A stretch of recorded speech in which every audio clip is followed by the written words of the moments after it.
안녕하세요. 오늘도 사연 튜브를 찾아주셔서 감사합니다. 오늘의 사연 시작하겠습니다. 안녕하세요. 저는 저를 낳아주신 어머니와 인연을 끊고 사는 남자입니다. 누가 들으면 불효자라고 말을 할 수 있겠지만 제 사연을 들으시면 저를 응원해주는 분들도 많으실 것 같네요. 저는 어릴 때부터 늘 차별을 받으며 살아왔어요. 차별의 대상은 다름 아닌 저희 형이었고, 저와 형을 차별하는 사람은 누구보다도 저를 아껴줘야 할 어머니셨죠. 저는 형과 단 둘뿐인 형제로 자라오면서 어머니께 차별을 많이 받고 살았습니다. 처음부터 차별이 시작된 건 아니었고, 아마도 제 기억으로는 형과 제가 국민학교에 들어간 이후였던 것 같습니다. 형은 저와는 달리 공부를 좀 잘하는 편이었어요. 받아쓰기도 늘 100점을 받아오고 학교에서 선생님들이 우등생이라 치켜세울 만큼 학습에 탁월한 능력을 보였죠. 그건 중학교와 고등학교까지 올라가서도 쭉 이어졌고, 저는 형과는 달리 공부에는 소질이 없어 늘 형의 뒤에 서 있는 존재로 지내왔습니다. 저의 아버지는 인자하신 성품으로 공부를 잘하든 못하든 늘 저와 형을 똑같이 대우해 주시면서 따뜻하게 대해 주셨어요. 하지만 저의 어머니는 동네에서도 알아줄 만큼 욕심이 많은 사람이었기에 시간이 갈수록 저는 뒷전이고 형을 아끼며 형만 사랑해 주시더군요. 어릴 때는 그게 차별이라는 걸 잘 모르고 있었지만 사춘기가 오기 전 스스로 감정이라는 걸 제대로 느끼게 된 이후부터는 차별받는 상황들이 참 서럽기도 하고 정말 내 친엄마가 맞나 생각이 들 정도였습니다. 어릴 적 어머니의 편에는 이런 것들이었어요. 어머니는 소세지 반찬을 해주실 때면 늘 형만 먹도록 하셨어요. 제가 먹고 싶어서 하나 집으려고 하면 야, 니네 형 먹을 것도 없는데 어디서 젓가락을 들이밀어? 다른 거 먹어. 라고 화를 내며 반찬을 형 앞에 가져다 주셨고, 수학여행을 갈 때면 형은 10,000원, 저는 2,000원, 이렇게 금전적으로도 차별을 하셨죠. 한 번은 제 15살의 생일이었는데 친구들하고 생일 파티 할 테니 돈 좀 달라고 말을 하니 네가 이 집에서 뭐 한 게 있다고 생일 파티를 한대? 못나도 지 태어난 날은 챙기고 싶나 보네. 네 형을 봐라. 저렇게 공부하고 있는 거 안 보여? 에휴, 너만 보면 속에서 천불이 나니까 내 눈에서 사라져. 이렇게 말하더군요. 어이가 없었습니다.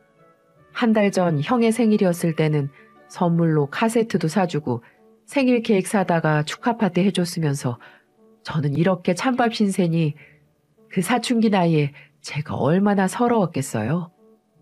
저도 그때부터 머리가 점점 커지다 보니까 엄마의 사랑을 못 받고 자랐던 저는 비뚤어지기 시작했습니다. 집에서 인정받지 못한 저는 가출도 하기도 했었고 나쁜 친구들과 어울려 사고도 치곤 했었네요. 한 번은 고등학교 때 오토바이를 타다 크게 사고가 난 적이 있었는데 병원에서 다리 수술을 받고 입원실에 누워 있었더니 엄마가 찾아와서 제 뺨을 후려치더군요. 이놈아, 내가 동네 창피하니까 부모 얼굴에 먹칠하지 말라고 했었지. 이제 고등학생인 주제에 오토바이를 타다 남의 차는 왜 박는 거야?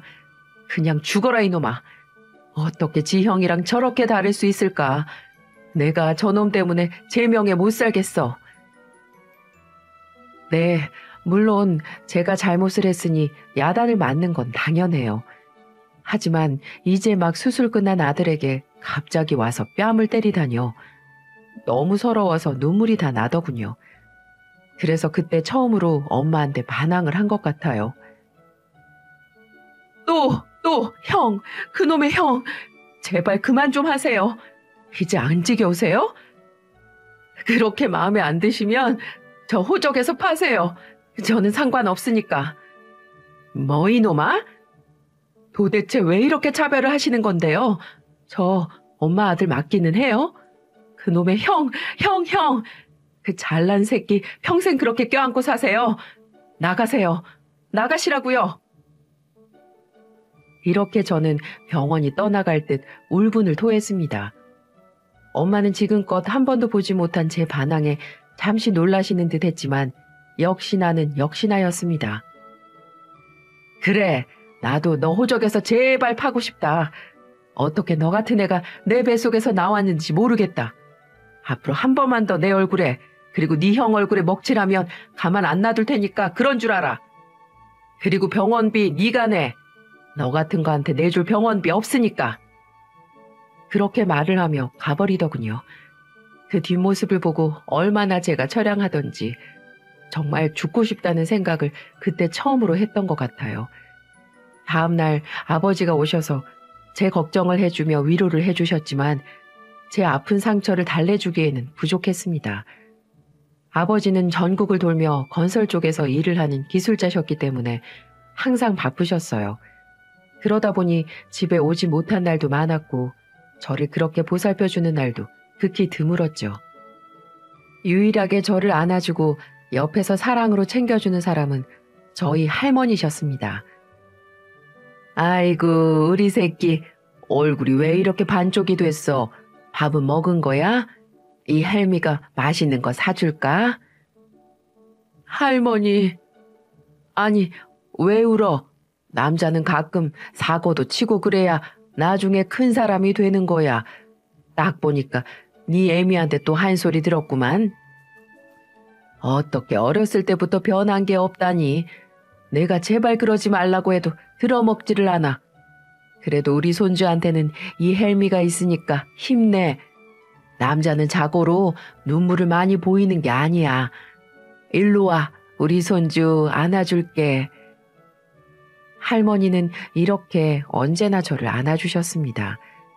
초등학교, 중학교, 고등학교 졸업식 때 엄마 아빠는 한 번도 오지 않았지만 유일하게 할머니는 꽃다발을 사들고 제게 와주셨어요. 그리고 항상 중국집으로 가 주머니에서 쌈짓돈을 꺼내 짜장면을 사주셨고요. 지금 생각해보니 그때 당시 할머니가 없었다면 제가 이렇게 글을 쓰는 게 불가능했을지도 모른다는 생각이 들기도 하네요. 하지만 할머니는 저와의 시간을 오래 갖지 못했습니다. 연세가 있으셨던 할머니는 뇌출혈로 세상을 떠나고 마셨거든요. 항상 웃는 얼굴로 제 이름을 불러준 할머니. 그런 할머니는 이제 한 줌의 재가 되어 하늘나라로 가셨어요. 그때 정말 태어나서 가장 많이 울었던 것 같습니다. 아무리 할머니, 할머니라고 외쳐도 제 음성에 응답해주지 않으셨죠. 그렇게 할머니를 떠나보내고 저는 정신을 바짝 차렸던 것 같습니다. 항상 할머니가 제게 해주셨던 말이 있었거든요. 남자는 기술이 있어야 돼. 그래야 먹고 사는데 아무 지장이 없다. 우리 손주는 손재주가 좋아서 분명 성공할 거야. 이 혜미가 항상 뒤에서 응원한다. 우리 손주 파이팅! 이렇게 말씀을 많이 해주셨거든요. 그래서 저는 그때부터 악착같이 기술을 배우기 시작했습니다. 대학은 갔냐고요? 대학도 저를 이 세상에서 가장 싫어하는 그분 때문에 못 갈 뻔했었죠. 다행히 아빠가 중간에서 저도 꼭 대학을 가야 한다며 나서주신 덕분에 겨우 갈 수가 있었습니다. 야, 네가 무슨 대학이야? 지금까지 밥축 내는 식충이로 살았으면 됐지. 공부머리도 없는 게 대학까지 가서 뭐하게. 고등학교 졸업하면 바로 어디 공장이나 들어가든지 취직해서 돈 벌어. 네 형 학비 될 생각이나 하란 말이야. 정할 거 없으면 노가다라도 뛰든지. 어디서 또 존벌레 마냥 돈 다 까먹을 생각만 하고 있어. 여보, 얘도 대학은 가야 할 거 아니야. 대학은 무슨 놈의 대학. 머리도 안 되는데 들어갈 대학이나 있겠어? 지네 형을 좀 봐. 서울에 있는 좋은 대학 들어가서도 맨날 공부하느라 힘들다고 난린데 지까짓 게 뭐라고 또 대학을 가? 쓸데없는 생각 말고 무조건 돈 벌어서 형한테 줄 생각이나 해. 당신 그런 소리 말어. 첫째는 공부머리가 있는 거고 둘째는 손기술이 좋잖아. 그러니까 그쪽으로 더 공부해서 기술자 되면 되지. 요즘은 그게 더 돈 많이 번다고. 애 엄마가 자식한테 하는 소리가 어찌 그래. 둘째 너는 무조건 대학 가라. 네가 가고 싶은 마음이 있으면 무조건 가. 이 아빠가 보내줄 테니까. 맞습니다. 저는 공부에는 소질이 없었지만 아버지를 닮아서 손기술이 좀 있는 편이었어요. 어머니가 저를 차별하고 늘 형만 따라다니면서 공부를 시킬 때 아버지는 그런 저를 챙겨주시며 같이 라디오도 뜯어서 다시 조립해보고 집에 고장난 기계 같은 것들도 같이 고쳐보면서 시간을 많이 보내주셨기 때문에 저는 그때부터 손기술을 조금씩 익힐 수가 있었죠. 저희 어머니는 대학 가는 걸 극심히 반대하셨지만 아버지는 저를 응원해 주셔서 그나마 힘이 날 수 있었습니다. 그래서 심한 반대에도 불구하고 저는 아버지 뒤를 이어 건축과에 들어갔고 아버지께 말씀드려 독립까지 하면서 저의 인생을 그때부터 살아가기 시작했습니다. 이후 형은 컴퓨터 공학 쪽으로 공부를 하면서 프로그램 개발자가 되었고 저는 나름 기술 자격증을 여러 개 따서 기술을 배워 일반 직장인들보다 많은 월급을 받는 대한민국 남자로 발돋움할 수 있었죠. 역시 제 손으로 힘들게 돈을 버니 돈의 소중함을 알 수가 있더군요. 정말 악착같이 모으고 했었던 것 같아요. 월급을 300만 원 받는다 하면 무조건 70% 저축을 했을 정도로 제 미래를 위해 한동안 정말 열심히 살았습니다. 하지만 이렇게 남부럽지 않는 월급을 받는데도 엄마의 차별은 그칠 줄을 몰랐어요. 제 직업이 현장직을 많이 돌아다니는 직업인 걸 아시고는 무시하고 깔보기까지 하시더군요. 야, 너는 고작 직업을 선택한 게 니네 아빠랑 똑같이 노가다냐? 그런 일은 천민들이나 하는 직업이야. 아유, 니네 아빠는 그래도 처음에는 어여엇한 직장이 있었다. 실직이 돼서 지금은 노가다 뛰고 있지만 너는 처음부터 노가다니? 네 형을 봐라. 서울대 나와서 대기업 다니는 거 모르니? 이래서 내가 너하고 형을 차별한 거야. 네 형이 이 엄마 평생 책임진다고 얼마 전에도 그러더라. 아무튼 어디 가서 너 내 아들이라고 하지 마.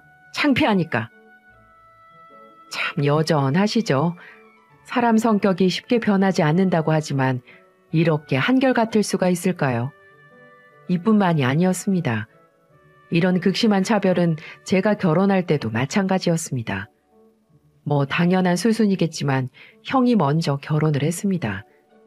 형은 본인처럼 많은 연봉을 받는 능력 있는 여자를 데리고 와 결혼을 했고 이때 어머니는 간이고 쓸개고 다 내줄 것처럼 집이며 혼수며 알아서 다 해주고 심지어 외제차까지 뽑아서 형에게 해주었습니다. 형수는 미국에서 오래 살다 한국 대기업에서 직장을 다니고 있었는데 그때 형을 만난 것 같더라고요. 형수가 대기업을 다니다 보니 어머니는 참 이뻐해 주시더군요. 형수한테 우리 며느리, 예쁜 며느리 뭐 필요한 거 없어? 늘 이렇게 말을 하시며 잘해 주셨고요. 그래서 저도 결혼을 하면 형만큼은 아니더라도 최소한의 것들은 해주시겠지 하고 기대를 했었던 것 같아요.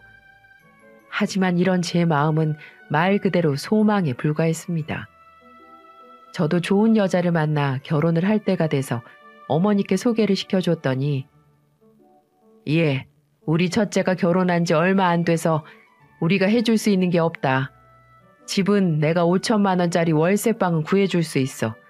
며칠 전에 알아보니 투룸인데 5천에 40 하더라. 너무 서운해하지 말고 자고로 신혼 때는 아주 밑에서부터 시작하는 거야. 그래야 점점 올라가는 재미도 있지. 그리고 해올 건 해와야지. 혼수는 부담 안 되게 3천만 원만 해와라. 내가 이놈의 자식 키우느라 얼마나 등골 빠진 줄 알아? 그러니 그 보상은 받아야겠다. 어차피 지금부터는 네 남편이 되는 거니까 네가 책임을 져야지. 무슨 말인 줄 알았지?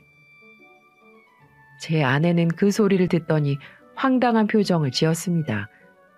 그럴 만도 하죠. 집도 제대로 해주지 않으면서 며느리에게 그동안 아들을 키워준 값으로 3천만 원을 내놓으라고 하니요. 이게 정말 제정신인 사람의 머릿속에서 나온 소리가 맞나요? 형수 시집 올 때는 혼수 같은 거 아무것도 하지 말고 침대며 전자제품이며 다 사줬으면서 제 아내 될 사람에게는 3천만 원을 현금으로 바치라니 정말 진절머리가 났습니다. 그래서 이건 아니다 싶어 제가 그 자리에서 커트를 해버렸습니다. 엄마, 3천만 원이요? 지금 장난하세요? 그 돈이 뚝딱 생기는 돈이냐고요. 형 결혼할 때는 엄마가 그쪽 혼수까지 다 해줬으면서 우리는 왜 가지고 오라고 하는 건데요? 절대 못해요. 제발 좀 그만하세요. 어떻게 제가 결혼할 때까지 이렇게 실망을 주세요. 그러다 정말 나중에 후회합니다. 명심하세요. 저의 똑소리 나는 행동에 어머니는 눈에 불을 켜고 달려드셨지만 저도 눈도 깜짝 안 하고 무시해버렸어요. 하지만 어머니는 역시나 거기에서 그치지 않으셨죠. 한창 결혼 준비로 바쁠 때 어머니가 한 번은 저를 따로 부르시더군요. 예, 그 그지 같은 집안에 장가가면서 너 우리한테 뭐 기대하고 있는 거 아니지? 혼수해오란 소리에도 아주 그냥 미친 개처럼 날뛰길래 나도 치사해서 말았는데 혼수도 안 해오는 것들 집까지 해줄 생각 없으니까 너희들이 집 알아서 구해. 니네들한테는 5천만 원짜리 월세방도 아깝다. 그리고 사람은 다 자기 형편 맞춰 사는 거야. 어쨌든 알아서 해라. 나는 해줄 수 있는 게 없으니까.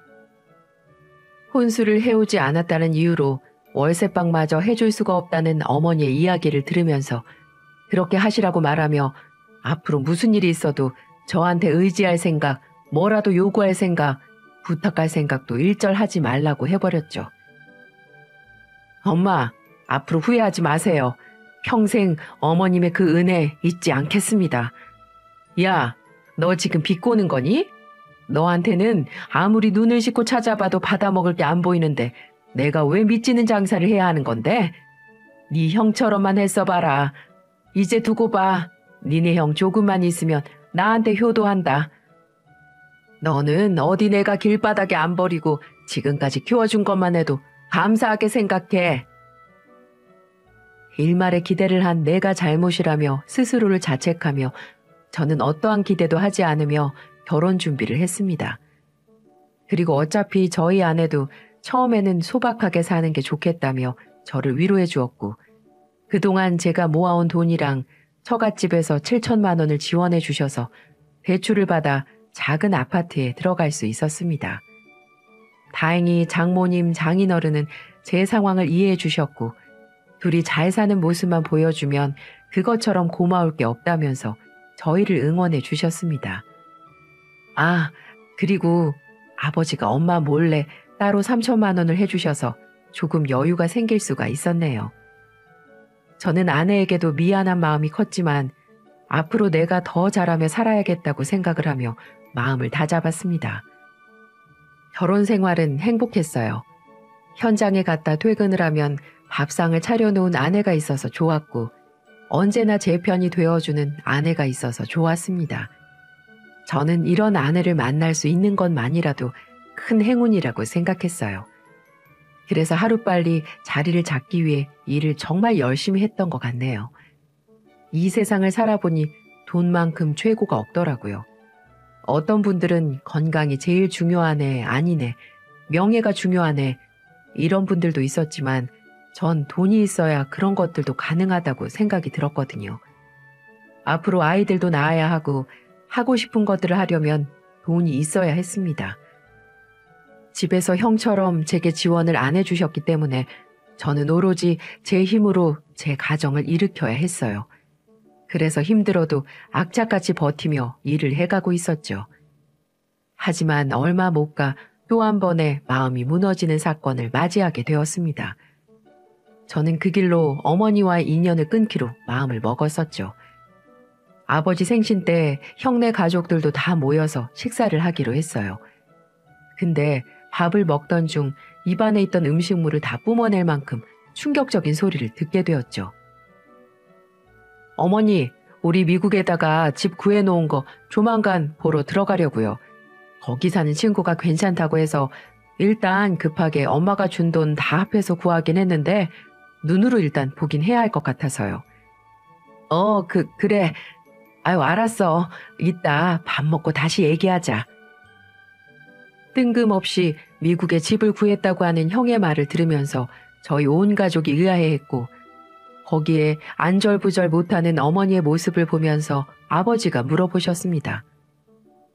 미국의 집이라니? 뜬금없이 미국의 집은 왜 산 거야? 어머니가 말씀 안 들으셨어요? 아버지한테 말씀하신다길래 전 다 전달된 줄 알았는데. 저희 미국에 집 구했어요.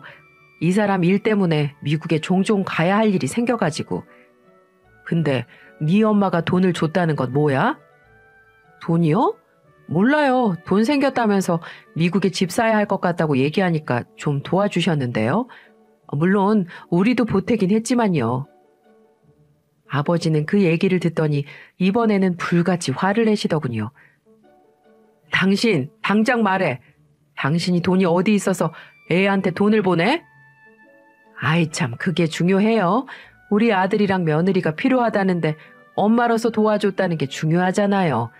그냥 내가 좀 돈 모아둔 게 있어서 보내줬어요. 2억 정도. 뭐야? 아니 당신은 2억이 어디서 나서. 모았다는 거짓말 안 통하는 거 알지? 바른 대로 말 안 해? 아버지는 무서운 호통을 치며 며느리들이 있는 것도 개의치 않아 하시며 물으셨고, 아버지의 성화에 마지못해 이야기한 어머니의 말에 저는 큰 충격에 빠지고 말았습니다. 아니, 이 집 담보로 대출 좀 받고 적금 좀 깼어. 뭐야? 당신 제정신이야? 그 돈이 지금 어떤 돈인데 당신 마음대로 손을 대. 미쳤어? 아니, 내가 어디 이상한 데 쓴 것도 아니고 왜 이렇게 화를 내는 건데. 우리 아들내미한테 쓴 거잖아. 진짜 별꼴이야 진짜. 저는 형네 미국 집을 구해줬다는 소리에 어이가 없었습니다. 저희한테는 월세방도 아깝다고 했던 분이 서울에 집도 있는 형에게 미국 집도 구하는데 2억을 보태줬다니요. 정말 서러워서 속이 탈 정도로 부글부글 끓었습니다. 그래서 저는 그 자리에서 어머니에게 화를 내고는 저의 아내의 손을 잡고 집으로 와버렸습니다. 어머니, 진짜 그러시는 거 아니에요. 나한테는 대출까지 받으라면서 대출이 싫으면 빌라에서 살라고 하셨죠? 노년에 형한테 효도 받으려고 지금 이렇게 투자하시는 거예요? 정말 해도 해도 너무하시네요. 어머니 연세 지금 벌써 60이 훨씬 넘으셨어요. 언제까지 그렇게 자신만만한지 보겠습니다. 네, 잘 알겠으니 그럼 어디 한번 어머니 투자처에 열심히 돈 퍼붓고 잘 살아보세요. 못난 아들은 이만 가겠습니다. 저는 그 길로 아내의 손을 잡고 뛰쳐나와 버렸습니다. 아버지는 제 울분을 토하는 모습을 보고 곧바로 뛰쳐나오더군요. 그러시면서 저를 붙잡으시면서 미안하다고 말씀하셨습니다. 둘째야, 미안하다. 정말 미안해. 애초부터 내가 저 여자에게 돈을 다 맡기는 게 아니었어. 네 마음 잘 안다. 이 애비도 이제 나이가 60 넘은 지 오래라 힘이 없어. 이 애비가 어떻게든 널 도울 방법을 찾아볼 테니까 기분 풀도록 해라. 며느라, 너한테 너무 미안하구나. 정말 할 말이 없어. 정말 해도 해도 너무하시잖아요. 도대체 언제까지 저러실 건데요?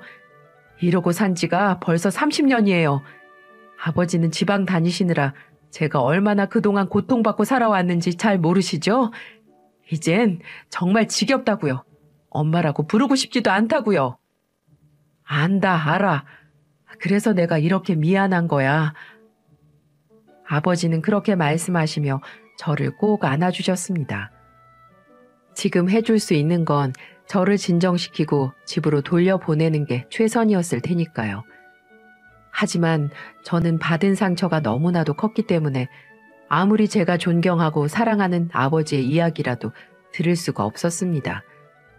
그래서 그날부터 전 아버지하고만 연락을 하면서 지냈어요. 어머니에게는 그 어떠한 연락도 하지 않았죠. 어머니는 제가 아버지만 신경 쓰는데도 전혀 개의치 않아 보였어요. 오히려 시간이 흘러 저희 형제가 아이를 낳았을 때도 손주들한테까지도 차별을 일삼는 분이셨으니까요. 명절 때도 가고 싶지 않았지만 아버지 때문에 겨우겨우 갔습니다. 하지만 그때도 마찬가지였어요. 명절 때 온 가족이 모이는 날이면 저희 어머니는 형 아이들한테는 끔찍하게 했지만 저희 애들한테는 정말 옆에서 봐도 심할 정도로 대하시더군요. 야, 저리 안 가? 어디서 앵기길. 아주 그냥 생긴 것도 어쩜 지네 아빠랑 엄마를 똑 닮아서는 관상이 딱 거지팔자로 살 팔자들이네. 아유, 속 터져. 라며 아이들을 너무 막대하셨어요. 명절 때 한 번은 형수가 또 아기를 낳아 아기 의자까지 놓게 되면서 식탁 자리가 부족한 상황이 되었는데 어머니는 다짜고짜 이렇게 얘기를 하더라고요.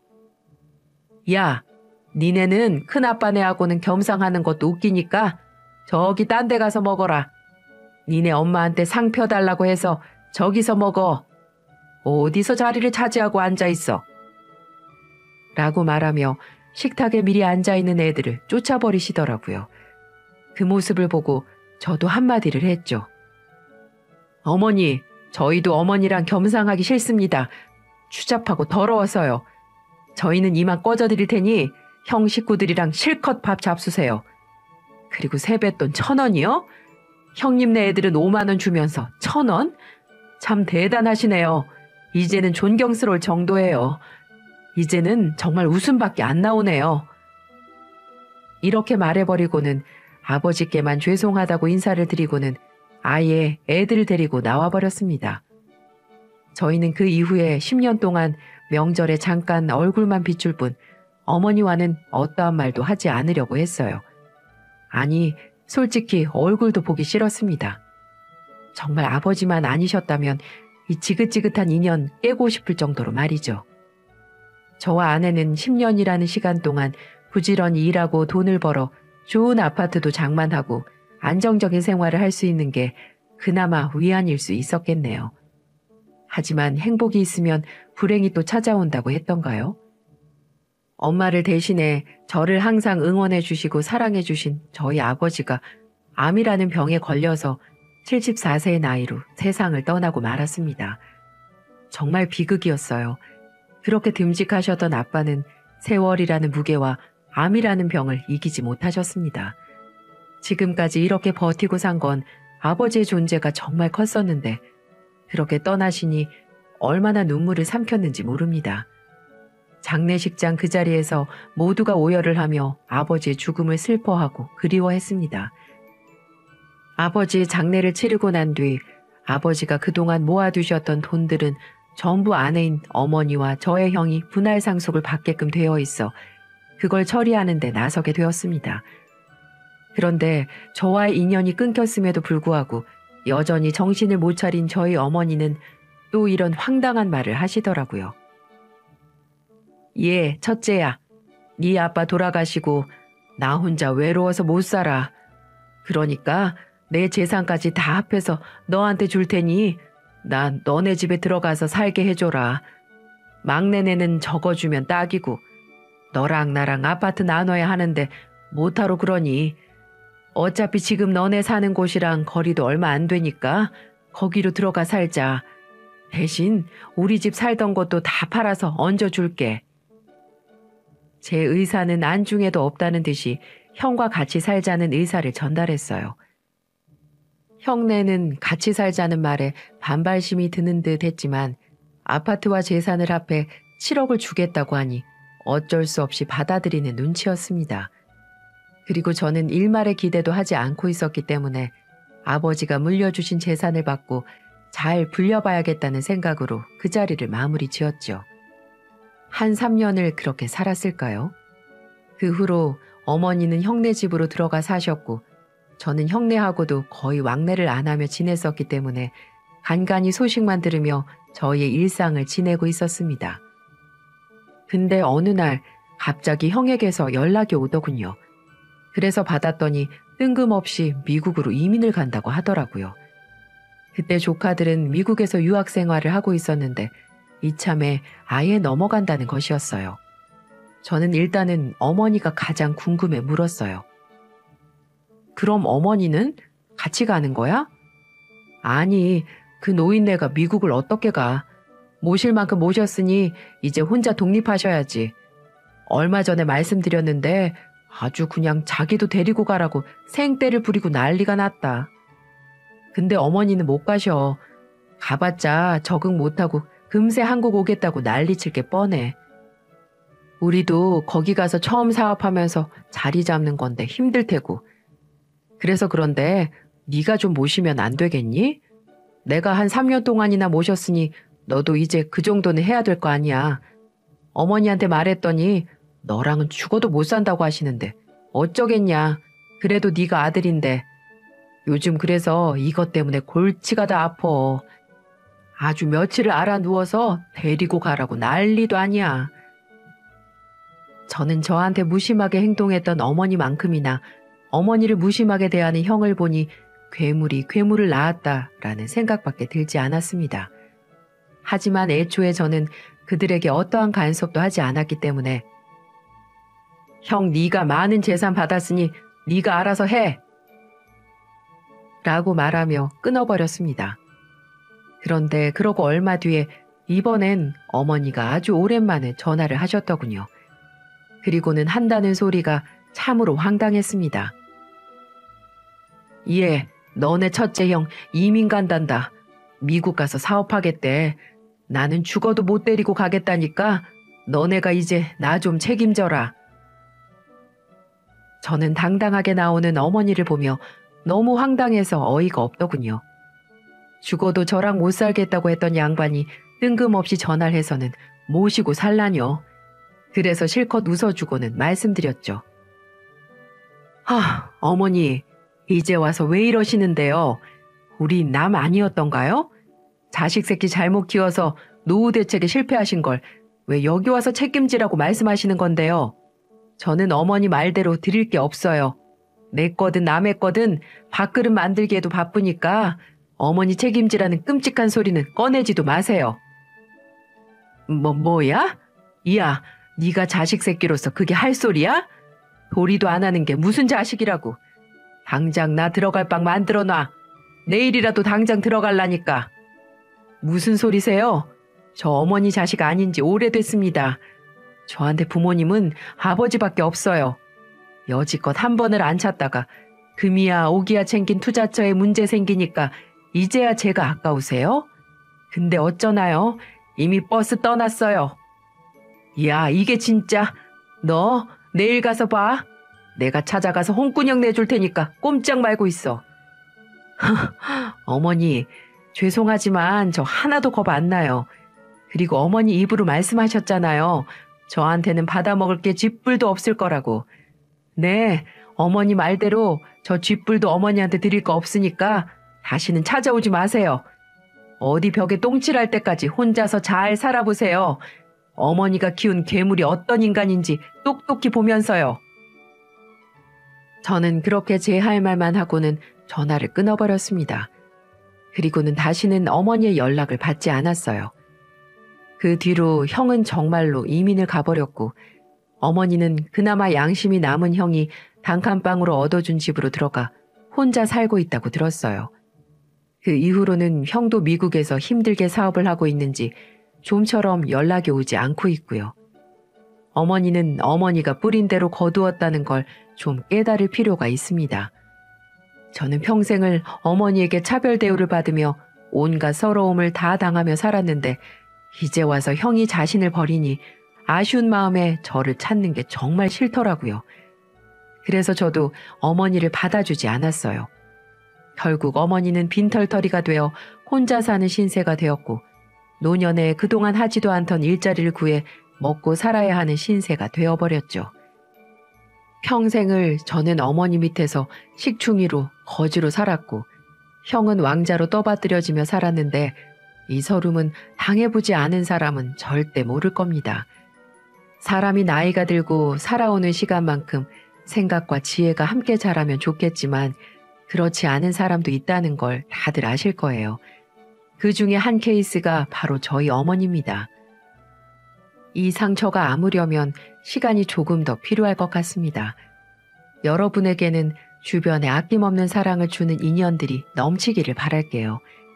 그리고 모두가 사랑받을 만하고 사랑받기에 충분한 존재라는 걸 기억하셔서 저와 같은 아픔이 있으신 분들은 꼭 꼭 위로받기를 바랍니다. 긴 사연 들어주셔서 정말 감사합니다.